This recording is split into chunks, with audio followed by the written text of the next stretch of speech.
ازيكم احلى متابعين في الدنيا. حبيت اعرفكم المنتجات اللي انا بستخدمها. النقانق دي جميله جدا، بستخدمها في البيتزا وفي السندوتشات مع مبشور الجبنه الرومي. وده كريم شانتيه المتحده، ما شاء الله قوامه جميل جدا. آم،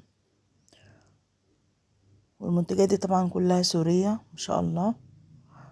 ومعايا الزعتر برضو بستخدمه في المعجنات، واللي طبعا دي فوائده. وده رز بسمتي برضو ما شاء الله جميل جدا.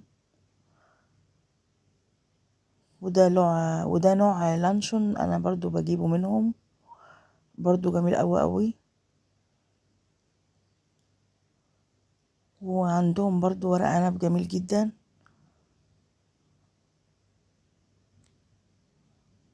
ما شاء الله منتجات